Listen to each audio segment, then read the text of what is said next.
Hey there! Welcome to the Influential Christian Entrepreneur. I'm your host, Francine Sinclair. I've been around the block in the entrepreneurial world, creating and repurposing social media content for experts and CEOs. I know firsthand how it can feel lonely, especially when you're mixing your Christian faith into your business life. So I figured, why should we go it alone? Who said that faith and business can't mix? And that's where this podcast comes in. Join me as we meet influential Christian entrepreneurs who are showing us how to blend business and faith in a way that works. We're here to prove that you can express your faith without compromising your business success.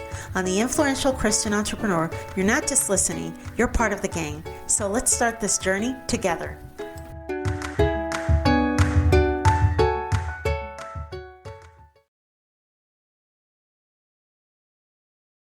Welcome to the Influential Christian Entrepreneur Podcast, where we uncover the inspiring stories and strategies of successful Christian entrepreneurs. In today's episode, we have the pleasure of interviewing Megan Giles, who says that most graphic designers will deliver a beautiful layout, but don't understand that the words you use also matter. She helps clients with their marketing messages as well. So every piece she designs uses the right words to turn prospects into customers. Welcome, Megan. How are you today? Hi, Francine. Thank you for having me. I'm doing well. Great. So tell me exactly, are you a graphic designer or storyteller? I am a graphic designer and I use the story marketing principles in everything I design, whether that's a flyer, a website, even business cards. So you work with, who are the types of clients that hire your services? So my clients are across the board, enterprise, C-suite execs, solopreneurs, startups. And then when I'm working with those clients, I'll bring on marketing strategists, copywriters, SEO experts, whatever expert we need to fulfill the client's project. Oh, perfect. What they need. So all across the board. So you combine the words and the visual aspect of the marketing. Yes. Perfect. How long have you been doing this? So I've been on my own since 2018. I was in the corporate world for 7 years. I'd been saying 10 for so long and I finally looked it up and no, I only lasted 7. Left corporate in 2018.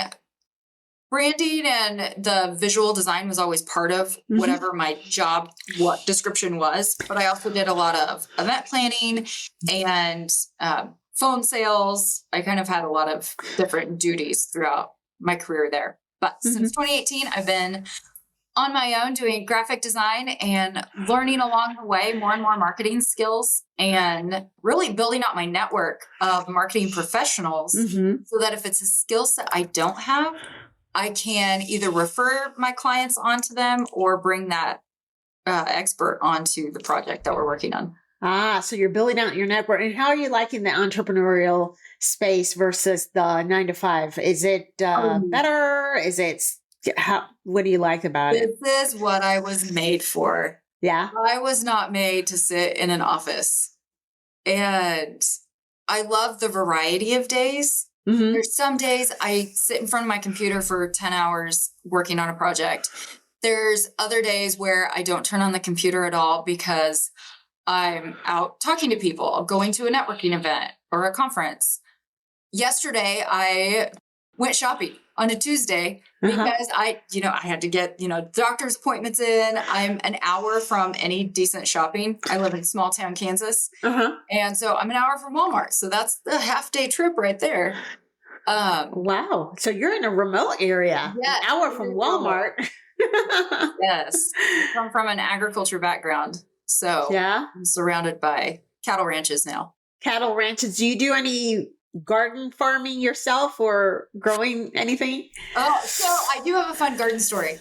So I was in Fort Worth for 13-ish years, something like that. Most of my adult life, I've been in the city.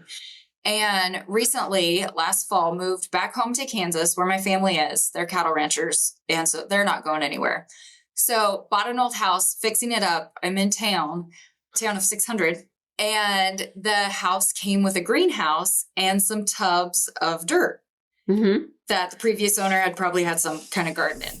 It's like, well, I'll just try this whole composting thing, get the dirt ready for next year because I'm remodeling the inside right now. Once the inside is done, then next summer I can take on a garden. So with all this composting, I'm literally throwing my scraps in the dirt, and that's just how it went. Then it started raining torrentially, and then little green things started popping up. I was like, this is interesting. So I just let it go. And now I have this ginormous spaghetti squash plant that is taking over my backyard. And I've been calling it God's garden. I feel like it's just a sign from him saying, I got you. I'm going to take care of you.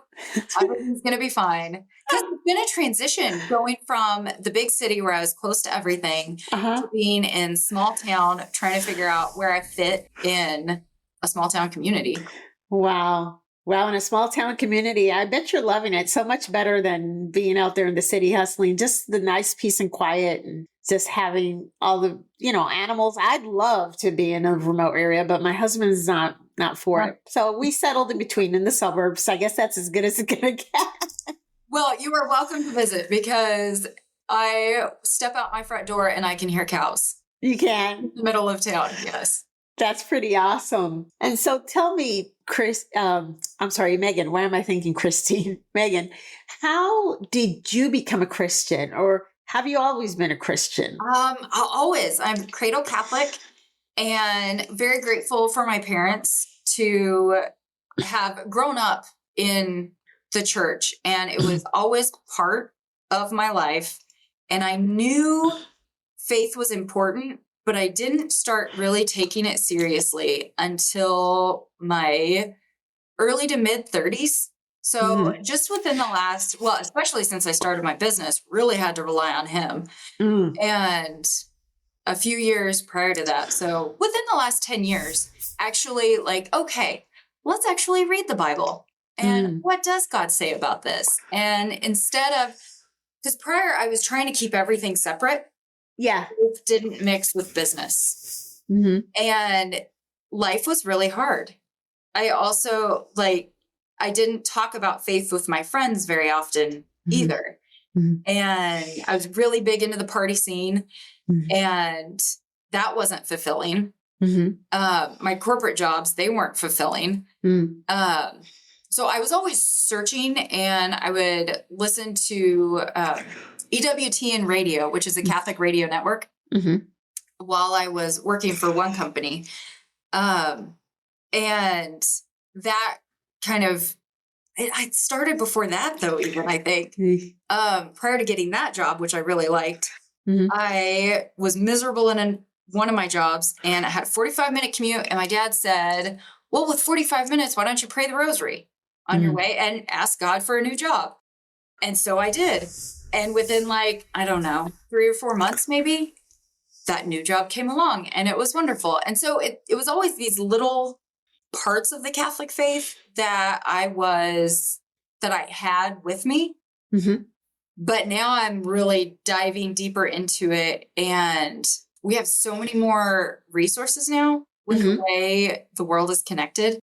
I'm a big fan of the Hallow app. Yes, I've seen the Hallow app for sure. Yeah. You can pray with Mark Wahlberg. How cool. Yeah. And the guy from The Chosen that plays Jesus, I think he's part of that. Yeah.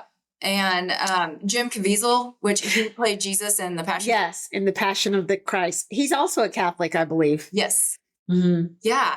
And so having all those resources, I think, have also helped invigorate me, because I can more easily access when I'm struggling with something in a world that feels so secular, like they're pushing God away.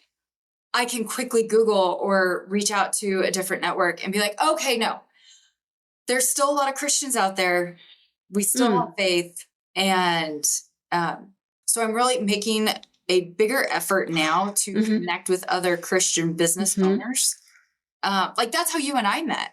Is like that through Brian Woodley. Yeah. Who he and I had conversations about faith and business. He's like, you need to meet Francine. And I've had other friends now within the business world saying, you need to connect with so-and-so because you both love Jesus and you love business. And I think you'd have a great conversation. Isn't that amazing? But I think you alluded to something. Did you feel like when you first got back into your faith, did you feel like lonely? And then especially when you got into the online space, did you feel like, well, I mean, where are all the Christians? Did you feel like that? Because I felt like that. Yes, absolutely. And I question a lot too. There's some people who say they're Christian, but they sure don't live like it. Mm-hmm. And I've been one of those people. And me too. Yeah. I had no idea I wasn't a Christian, actually. I thought I was when, like, oh, I'm a Christian. I believe in Christ. Oh, but no, you actually have to, like, follow him and, like, do what he does and be like him. And that part's really hard. It is. And nobody wants to do it because it's a hard pill to swallow. To think, oh, man, I'm going to have to change the way I do things, change my life, change. That's like a lot of work. And do I want to stop? I'm just going to, you know what? I'm just going to keep living the way I live. And then when I get old or when I know I'm dying, I'm going to repent. But the thing is, you'd never know when you're going to die. Like only about a month ago, I almost died and had no idea, right? From an anaphylactic reaction. Blood pressure went down and I collapsed. I didn't even know I fainted. You can leave like this in a split second. So who's to say that you're going to have time? Yeah. That's living on the edge. Talk about living on the edge, living on the edge and gambling like your afterlife, like your eternal life. And I don't think that people grasp the importance of that because I didn't. I know being on this side and having just so recently been in the secular world, it's something that you cannot grasp. Like when you are in the secular or at least not in walking in faith, for one, you can't make sense of anything because you're biblically illiterate. Chances are I was biblically illiterate. Number two, you want to make God to fit to your, like what your idea of God should be like. Oh, he would never put me here to just put me in a place that clearly I'm going to sin to then just throw me away to hell. Like I didn't even ask to come here, like why that sounds like religion, manipulation, all these things. There's so much more to that when you start diving deep with an open heart, open mind, and not everything's going to make sense immediately, but it's like a process, isn't it? What was your experience? Big time. And every day it's a new set of challenges. Feels like a really hard word, but I mean, challenges and opportunities for growth. Let's change it to that. Yeah, opportunities. Opportunities to increase my faith.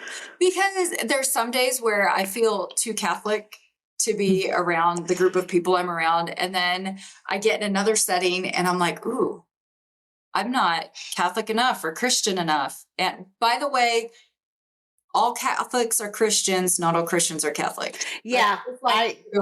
There is a difference. As well, yeah. If some people because I used to be a Catholic until 18. Now I'm a Christian, not a Catholic. So I understand the difference now. And it's essentially the difference is Christians don't pray to Mary or the saints. I think that's one of the biggest differences, right? Catholics don't pray to Mary either.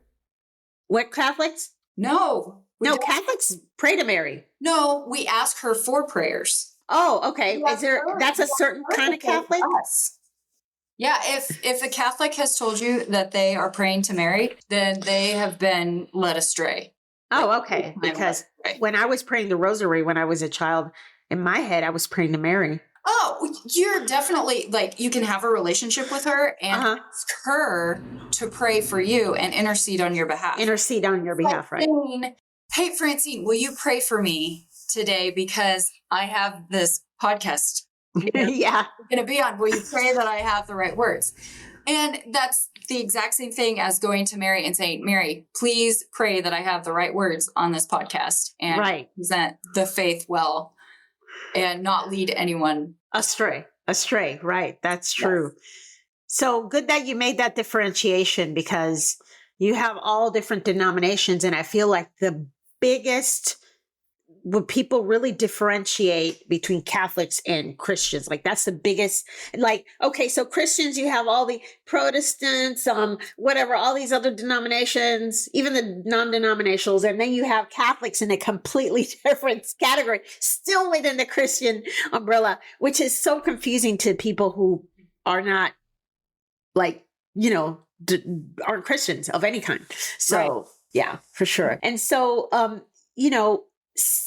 it's good that we've been meeting people. I think it's worthwhile to make the effort to find other Christian entrepreneurs. It doesn't mean that we need to live in a silo. It also doesn't have, like in my case, my ideal client is a Christian man over 50 who's a business leader. In my case, they are Christians, but other entrepreneurs, maybe like yourself, don't necessarily work with Christians, and neither do we only want to work with Christians. It's nice when we do, but the whole point is for us to be able to point the rest of the world to God and spread the gospel. We're not going to like put ourselves in a corner and only talk to each other, only work with each other.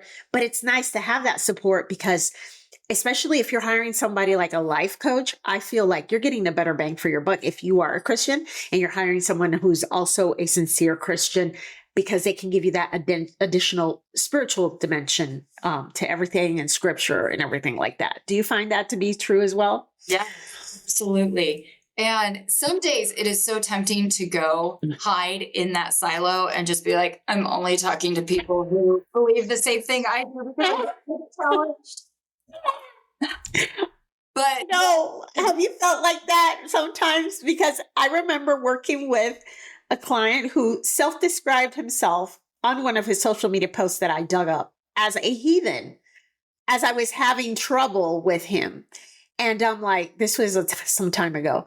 And I'm like, maybe this is what I know. And people describe themselves as heathens before I work with them because he gave me absolute hell, to be honest with you. And so we do feel tempted to just like, I only want to work with Christians. But that's not what we're here to do always, right? Absolutely. Like we're here to be part of the world, and we can't be that light that Jesus is calling us to be if we're stuck over in the corner with just the people who believe like us. Talking to each other makes no sense. And so we've always been told to never mix faith and business. You did it when you were in the corporate world. You didn't talk to people. And I'm assuming when you came to the online space, maybe you maybe didn't do it, maybe you did, but we've always been told to not mix both things because we'll lose business and because it makes us look crazy and stupid or whatever it is. And so I'm wondering, what do you think? Do you think it's okay to incorporate your faith into your business as an online entrepreneur? And if so, how do you do it?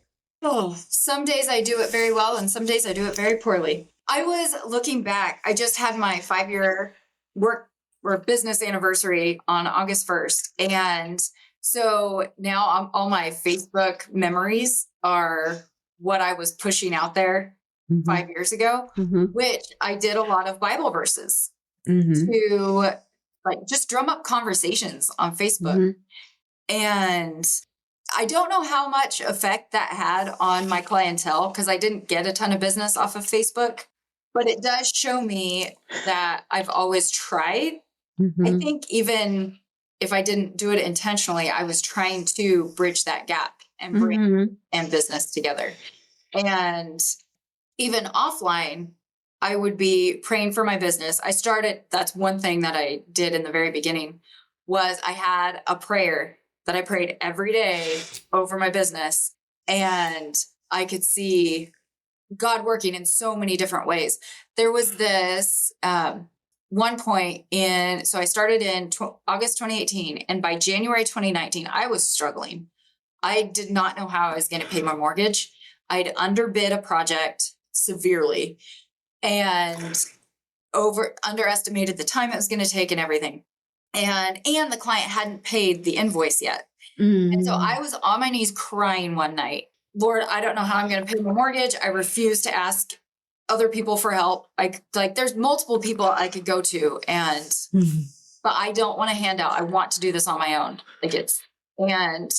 On my own with his help. Yes. And the next day I got a text from that client that I underbid. And she said, send me a new invoice. You did not charge me enough.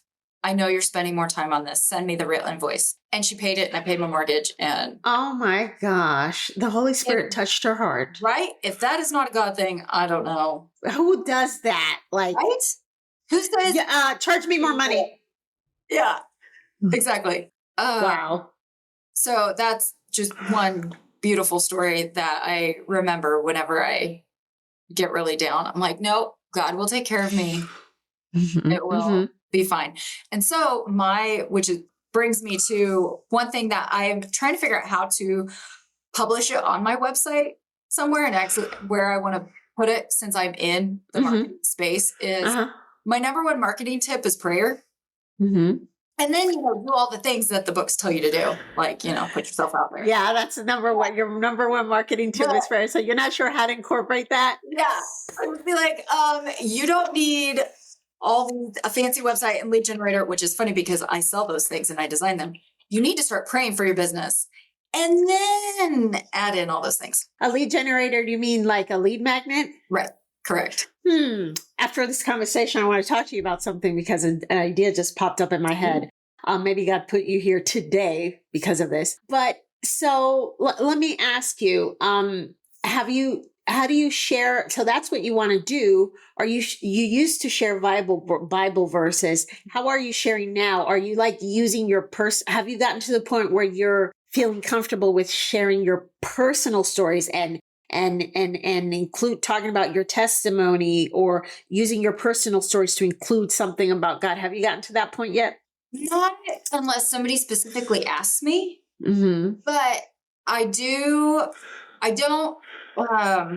let's see, how do I say this? I mean, on social media specifically, like posting your personal. Yeah, I have been commenting on, I have a lot of friends who bridge the gap between business and faith. And so I will comment on their posts. I'm also in a networking group called Sent Ventures, and it's for Catholic entrepreneurs. And and having them has been super helpful. So I comment on all their posts. Sometimes I'll share something. And so whenever I do events of theirs, I can talk about that. Right. Yeah. It gives reach. Right. Without just coming right out to clients and saying, hey, I'm Catholic. What do you believe? And it's more in conversation when they're asking about life. I'm like, okay, well, I have a set networking event coming up. And they're like, oh, what's Sent? I said, oh, well, let me just find it. A segue. So it opens up conversations like that. Starting up the conversations for sure. Yeah. Everybody has a different style is one thing that I'm finding, because like you said, you started one way, you're finding what's going to be more attuned to what you're doing now. One thing that I started doing was, and the way that I came to Christ actually in 2020 was I saw, I don't know whose content, maybe several people, personal stories, like talking about their testimony. Initially I didn't really like it that much. I was like, oh, that's cool. But yeah, there goes that religious stuff kind of thing. I'm not for it, but it wasn't just one person. I was seeing a couple things around here, and that just kind of planted a seed. So I thought about that. I'm like, wow, it's amazing how people just putting out personal stories or testimony or whatever message in their personal stories had such an impact on me. I'm wondering if I can do the same thing and actually help other people do it. So then when I finally decided to publicly, recently, only in the past few months, incorporate my faith into my personal brand and talk publicly about it, I started talking about I've had a couple of posts where I'm talking about my personal story, my testimony. And wow, is that having, the podcast itself as well, but wow, am I getting a lot of messages about that? Because you never know what you're going to say that is just going to resonate with somebody, and you'll probably never know, because we all speak differently. We all have different experiences. And so I find that for me, because I'm a very private person and I feel like I'm not that much of an extrovert, it is not the easiest thing for me to write a personal story and post it online for everybody. But I feel that I owe it to God, because that's the way that I came to Christ. And so I'm going to do it anyway. And it's amazing the impact that just a few little posts have had in addition to the podcast. So if that's not something you're doing, and if you feel comfortable doing it, I would strongly recommend that for sure. I have a meeting set up next week with one of my marketing friends who really has honed in on business and faith to like help support me and give me some ideas. Like, how do I want to, because I have a ton of businesses that I love to work with, and they're secular businesses. How do I be more open about my faith and in a way that starts those conversations when I'm having a design review call, and maybe that client will say, hey, I saw your post this morning about going to mass. And I don't know, comment. It doesn't feel offensive to anybody when you're speaking in the first person about your experience. Yeah. So for sure, I think that's a great idea, because even if they never come to you, you just never know what impact you'll have, and you'll probably never find out. But you are doing what was it Mark 15, I want to say, that says, Jesus said, go out into the world and spread the good news, or tell everyone the good news. I'm really bad with I'm still learning my Bible. Tell the good news to every creature. And that's and I feel like, in addition to not putting ourselves in a silo with all our with all our Christians, we also shouldn't hide our faith, and to express it in a way that feels natural and non-offensive to people. Because many times when you say the truth, it's still going to offend people, right? If you say a personal story, it's very rare that somebody's going to get offended. But just like stating the truth as we know it, Christians know it, is going to offend people. But it's all about how you do it in the most loving way that you can, right? So that's part of the important thing. And so going forward, now let's just say that you want to continue to work with Christian entrepreneurs.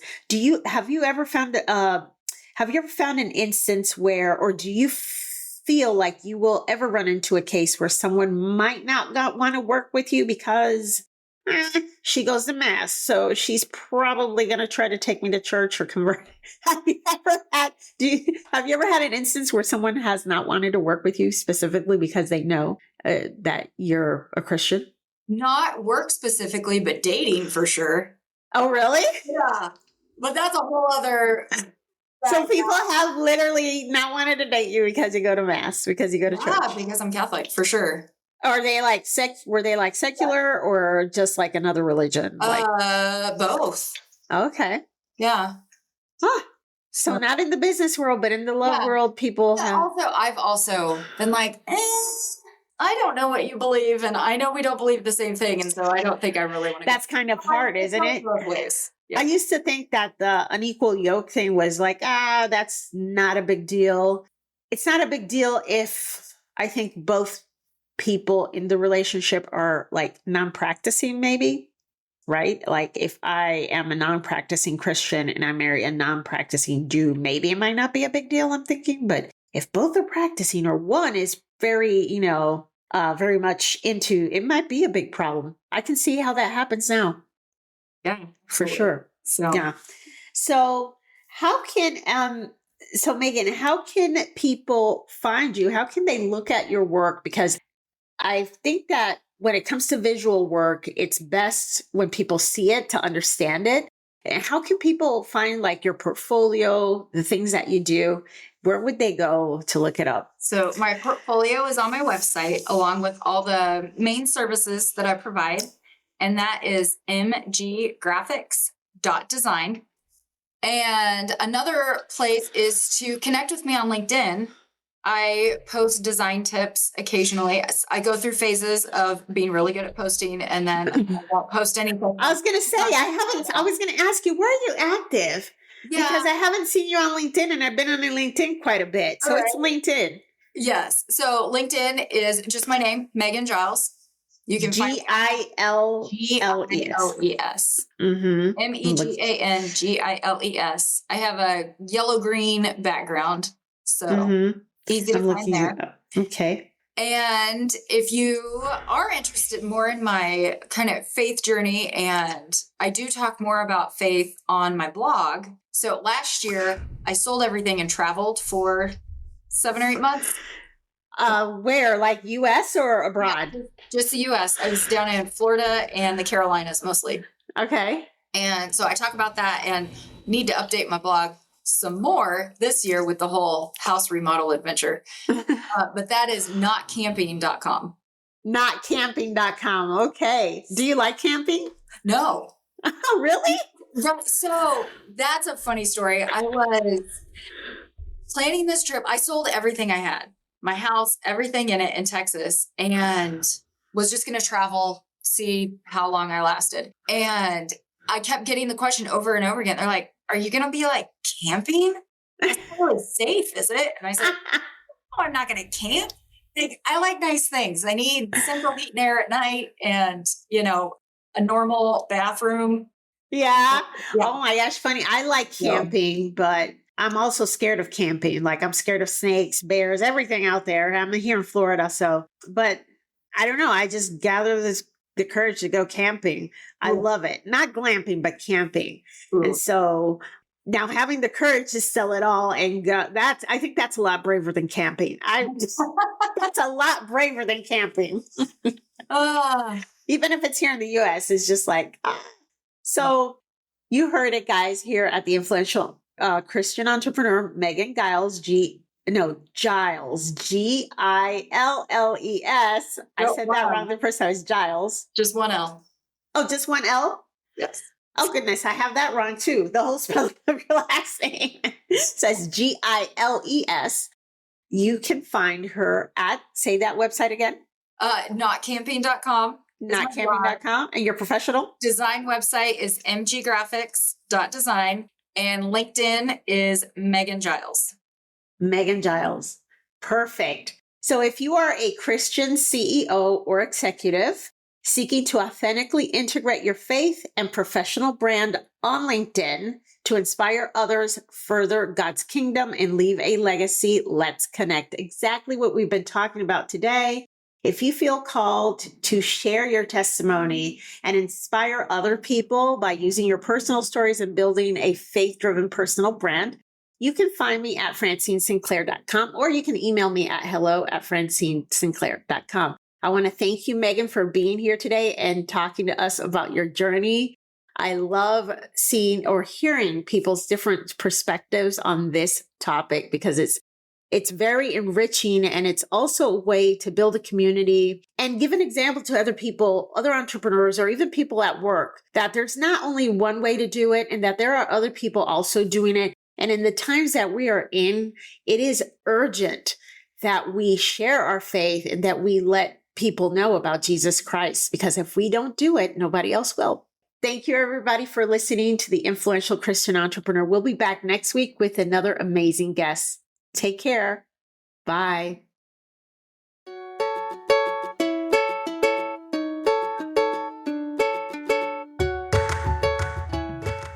If you're a Christian business leader or executive, I invite you to work with me to create a faith-driven personal brand on LinkedIn that will empower you to navigate the intersection between faith and business. Feel free to contact me directly at hello@FrancineSinclair.com.